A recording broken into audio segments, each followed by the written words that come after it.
Welcome to the podcast for Runaway. I'm the author, Sabine Wilder, here to read my book to you. Let's get started. Chapter 20. The Hunt. We have to do something. We can't just sit here. Susan slammed her fist into the closed door of their dorm room, hoping the sound would startle any Fenris agents who might be listening. Someone would now be posted on the other side of the door at all times. Her skin crawled in frustration. "There's nothing we can do. Calm down," Anna said, surprisingly placid. "Calm down? Sure, when my chest stops throbbing and everyone is safe, then I'll calm down." Anna moved over to her desk, soundlessly scribbling a note on a piece of paper. "I feel the same. I want to go out there, but we have to be smart about it." Susan's ears twitched at the shuffling outside the door.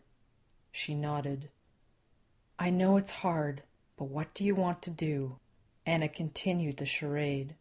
"Run out there and get caught, or worse? You know he'll kill us if he finds us." She handed the pen and paper to Susan. "Got any ideas?" Susan wrote. Anna grinned and pointed at the ceiling. Susan stared, perplexed, then kicked herself. Anna wasn't pointing at the ceiling. She meant the roof. They were on the 3rd floor. It couldn't be hard to get out the window and onto the roof. From there they could cross the building and find an opening in the wall of Fenris agents surrounding them. "I need some air.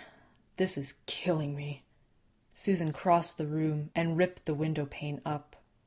The opening was small, but she was sure they could fit through it. Shapes on the ground caught Susan's eye, and she pounded a fist on the sill. Grabbing the pen, she jotted, "They're outside. They'll see us." "How many?" Anna wrote back. Susan sniffed the air wafting through the opening. "2 close by, but there might be more." She hesitated before adding, "Are you sure about this? This is exactly what he wants us to do." "Evie saved my life. I'd be dead right now if it wasn't for her. She wouldn't give up if one of us was out there." "She also wouldn't throw her life away." "I didn't have a choice when Will changed me, but I have a choice right now. There's even a small chance of saving her life. It's worth it." "Damn, you got it bad," Susan teased. "Shut up. Are you going to calm down or not?" "Seeing as how we're stuck together in this room, until Fenris gets their butts in gear, I guess I don't have a choice. I don't like it, but..." Susan searched for words that wouldn't be too revealing. "I'll follow your lead." "Thank you." Anna wrapped her arms around Susan's shoulders, burying her face in her hair. Susan let Anna hold her for a while as they stood in silence. Slowly Susan pulled away, holding a finger to her lips, and hit the light switch. "Let's go to bed. Things will be better in the morning." "I hope you're right." Susan removed her clothes and shifted into a werewolf, crouching on the edge of her bed. They waited in silence. Minutes trickled by, feeling like hours. The darkness outside the window increased. The sky became clouded and moonless, perfect for getting lost to sight. They waited until the draft from the window brought new smells to Susan's nose. The agents were changing their shift. She held up her hand, and Anna crept forward, careful not to reveal herself to anyone below. Susan kept herself hidden in the shadows as she crept to the window and peeked over the sill. The world outside was silent and black. She couldn't see the agents, but her instincts told her this would probably be the best opportunity they would get. Anna's dark eyes stood out from her skin, pale even in the shadows. Determination stared back at her. Susan nodded once and tensed, taking a deep breath. It was now or never. Susan crawled out the window, pulling herself up onto the ledge. She jumped and caught the eaves, swinging herself up to the roof in a single motion. Anna was right behind her, springing from the ledge and catching Susan's hand as she pulled her up to the roof. A horrible grating sound rent the darkness as Anna scrambled on the shingles. It wasn't all that loud, but the girls cringed as it shattered the silence. They took off running immediately, their footfalls pattering down the roof like rain. The further they ran from their room, the bolder they became, leaping from rooftops and scrambling across shingles. Susan had reached the end of a roof low enough to jump to the ground when a howl pierced the air. Their escape had been discovered. Susan bolted down the roof, leaping from the edge to the frozen ground below. She tumbled as she hit the ground, rolling forward, finding her feet and pushing off in a sprint for the tree line. Shouts and howls were now echoing in the field behind her, but the shelter of the trees muffled the mayhem. Once in the trees, Susan stopped, checking behind her. Anna was right at her heels, jumping past her, melding into the shadows of the forest. "And you didn't want to try out for the cross-country team?" Susan scoffed. Anna called back, "I think vampire superpowers might be improving my time. Come on, we can't stop now." Susan threw herself down to all fours and caught up with Anna in no time. Every second was critical. The howling became more distant, but then it ceased abruptly. Susan halted in her tracks, turning back the way they had come. Anna reeled in the snow, coming back to where Susan stood sniffing the air. "What's wrong?" They stopped. "Why?" "They probably don't want to alert Hunter or us." "Do you think we lost them?" The hair on the back of Susan's neck prickled. "No. Either they're trailing us quietly or Lilith called them off. I don't think she'll let us go that easily." "No, but it's going to force her to change her plans. We might be nothing more than a calculated loss to her." Anna shuddered. "Screw her. How are we going to find Evie? She could be anywhere." "You know that's not true. Can't you feel her pulling at your heart?" A deep ache throbbed in Susan's chest, in sympathy with whatever pain Evie was going through at Hunter's hand. "Yes, we have to open up the bond and—" Anna clutched her chest. Her knees wobbled and gave way as she sank into the snow. Her breathing came out ragged, and she screwed her eyes shut, clenching her fists and regaining her composure. I can't. She's in pain. I can't focus on her. I can't find her." "It's okay." Susan didn't want Anna to panic. "We don't need an exact location right now, just a general direction. I'd try, but—" "I know. It's scary." Anna pulled herself to her feet. "That's not what I was going to say. You're better at this feeling stuff, and I think your bond with Evie is stronger." Anna ran her hand over her face, instinctively trying to hide her blush. "I think it's easier for me because of the turning." "Then use that. Remember what you told me about how people have an essence? Maybe focus more on that and not on what Evie's going through right now." "I'll try." Anna closed her eyes, placing her hands protectively over her heart. Her face twitched, but she stood firm. Then her eyes flashed open, staring through the trees at a spot in the distance. That way. They took off, galloping between the trees. The painful tugging at Susan's heart became harder to ignore the closer they approached. She couldn't get a grasp on the distance, though. The intensity of Evie's pain was muddling her senses. Anna paused. She remained focused on a spot in the distance, but her voice dropped to a whisper. "We're close." "This is it, then. You know we're walking straight into his territory." "I don't care if it's a trap. I can't leave Evie out here. I'm not going to let her suffer, and I'm sure as hell not going to let her die because of me." Susan butted her head into Anna's side, and Anna wrapped her arms around Susan's neck. "I won't let him win this time." Anna ran her fingers through Susan's fur. "Promise me something, Sue. Promise me you'll get him. No matter what happens to me, or Evie, or anyone else." Susan felt the pit of her stomach drop away. "You want me to let the beast out? What if I hurt you? What if I can't control it?" "I trust you." "I'm glad one of us does." "I mean it. I trust you. I know you won't hurt me or Evie, and I know you're strong enough to do this. Promise me you won't let him get away." Letting her feral instinct take over was the one thing Susan never wanted to experience again. But it might be the only way to end this. "I promise. I'll do whatever I have to save you and Evie." "Okay."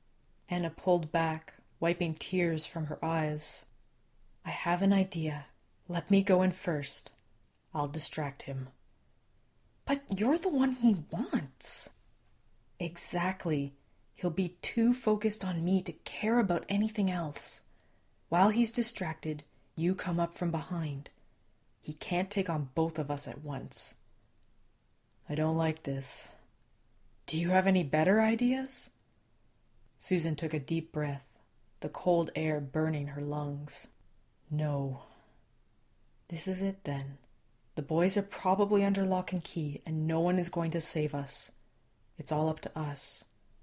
Anna began walking away, but stopped after a few steps. "Sue, thank you." It sounded too much like a goodbye for Susan's liking, but before she could protest, Anna was gone, running towards the spot where Evie lay, and probably Hunter too. Susan waited a few agonizing moments, letting Anna get a head start. Then she began to stalk silently through the trees. Her senses were pricked, her bonds open, ready to receive whatever cues she could from Anna or Evie. A shiver of fear ran through Susan's heart, and she knew Anna had found Hunter. She quickened her pace, then his scent came trailing in on the wind. Voices echoed through the dark woods, but Susan couldn't make out the words.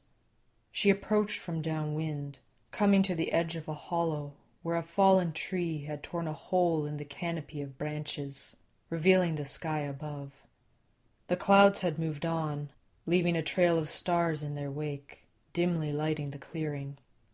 There he was, sitting on top of the trunk of that massive fallen tree, Hunter. Anna stood out of reach at the edge of the clearing. It seemed far, but Anna knew better than to get too close. Susan could smell Anna's fear and Hunter's excitement, but then another scent slammed into her nostrils. Blood, and it was fresh. The sound of her own blood pumping through her veins began to beat in her ears, and the world turned from shades of black to red. Susan shoved her nose into the snow. It was cold and clean-smelling, purging the rage and fear building in her mind. She needed to focus. The beast could be loosed on Hunter, but not yet. Not until Evie and Anna were safe. Susan found herself moving toward the source of the blood, her feet hushed by the snow. She stalked silent as a shadow toward it. Around a tree stump, Susan caught a patch of silver fur glinting in the starlight. Then another. It was strange. The patches were close together, but didn't form a discernible shape. Then Susan put the pieces together and saw Evie's outline. Patches of silver fur, connected by dark matted ones, streaked with blood. Susan recoiled from the sight. Evie's hands were pinned to the tree with silver spikes, her head bowed forward against her chest, and her breathing ragged. Susan crept along, right up behind Evie's tree, leaning out to free a hand from one of the silver spikes. Evie's eyes cracked open, and she looked up at Susan, pleading. "No. Run!" Susan could feel the cold metal of the spike beneath her palm, but before she could tear it out, a stabbing pain in her side made her drop to the ground. She screamed as the pain radiated through her veins like fire, A shadow lurched past her, wrenching something from her side, and the pain receded. Anna and Evie cried out before she hit the snow. Susan fell to her knees, collapsing at Hunter's feet. Hunter leaned over Susan, holding up a thin metal pin blackened with her blood. He ran his tongue along it, savoring the taste. "Oh, Sue, you shouldn't have come, but now I get 2 for the price of 1. "Run!" Susan yelled at Anna, while lunging toward Hunter. She caught his ankle in her jaws and felt her teeth sink into flesh. A blow to the face stunned her, and a scream opened her mouth as pain pierced her shoulder. Hunter flung her back against the ground and pushed the spike further, jamming it into the ground. Susan kicked him in the gut, pushing him off, and reached to pull the spike out, but she was too slow. Another spike pierced her opposite hand, pinning her fully to the ground. Susan thrashed against the pins, but the pain was overwhelming. All she could do was cry and struggle to breathe as the fire of the pins burned through her body. "I love Silver." Hunter stood over her, gloating. "Let them go!" Anna screamed. Susan swore. Anna should have run while she had the chance. Now all 3 of them would die here. "I don't know," Hunter mused. 2 for 1 hardly seems fair. "But I'm the one you want, aren't I?" "Who says I don't want these 2 as well?" "I've already escaped once. Can you handle losing me again?" Hunter lifted a foot, hovering over the pin in Susan's hand. He stepped down, and Susan couldn't hold back her scream. The world swam in and out of her vision, and she begged, "Run, damn it, run!" "No, I don't think Anna's going anywhere, and neither are you. How about I kill you while she watches?" Hunter crouched over Susan, who froze. Every time she struggled against the pins, pain ripped through her, but if she didn't try to move, Hunter would kill her. Susan wondered if this was how Jim felt in his last moments. Terrified, in pain, and betrayed by someone he thought he could trust. Maybe this was justice. If only Anna and Evie could get away. Hunter lurched to the side as Anna crashed into him with such ferocity they went spinning head over heels together into a gully. Susan strained to see, but they had fallen out of her range of vision. Nausea filled Susan, and she knew Anna had lost the fight.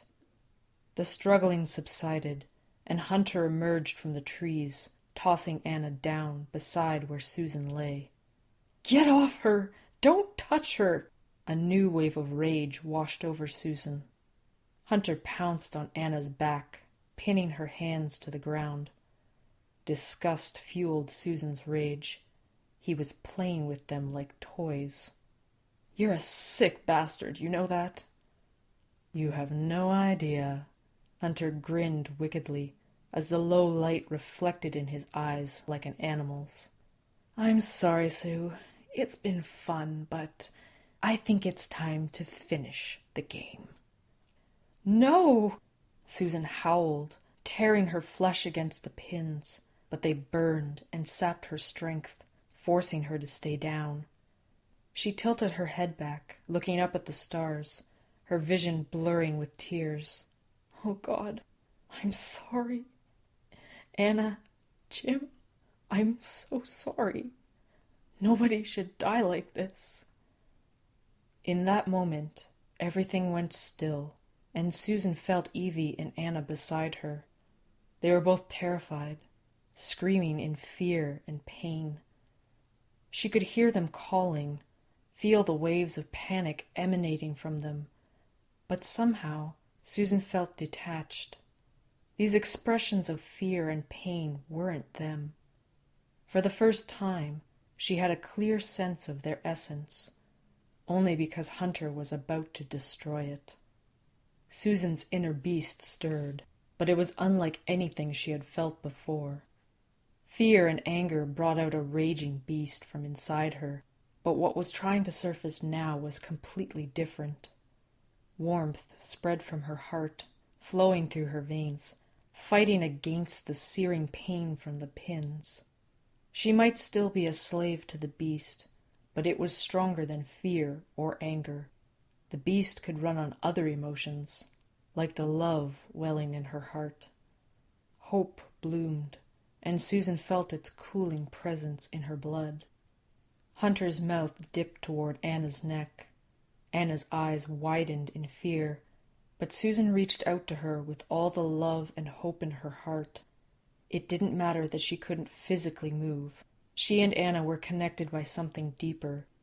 Susan opened the bond between them, calling out to Anna's heart, driving back the fear permeating their world with all the love she could muster. Susan lay bare her love for her friends, her family, her pack, and for life itself.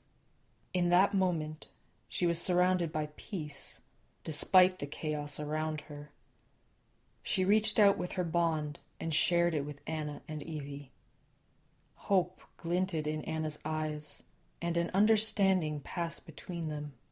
Even with Hunter's fangs grazing her neck, Anna became calm. She surrendered to Susan's projected feelings. Then Anna's body twitched violently. Muscles snapped and bones creaked as her features contorted. Susan could feel Anna's pain and bewilderment, but she knew what it meant. Anna was shifting. Hunter crouched above Anna, laughing at what he must have thought was her struggling. Before he could realize what was happening, a wolf sat under him. Anna lunged at his face. The two locked together in a deadly fight. Strength surged through Susan's body. She wasn't going to watch anyone else she loved die. She tore her hand all the way through the silver pin, cringing at the pain. But now the burning of the silver was gone, and she felt even stronger. Reaching for her shoulder, she ripped out the other pin and sprang to her feet. Leaping into the fray, Susan grabbed Hunter's shoulder and pulled him back from Anna, exposing his throat. Anna leapt forward, teeth meeting flesh, and a scream died on Hunter's lips, turning to spluttering and gurgling as life was choked out of him. His body went limp beneath Susan, and she released her hold, backing away.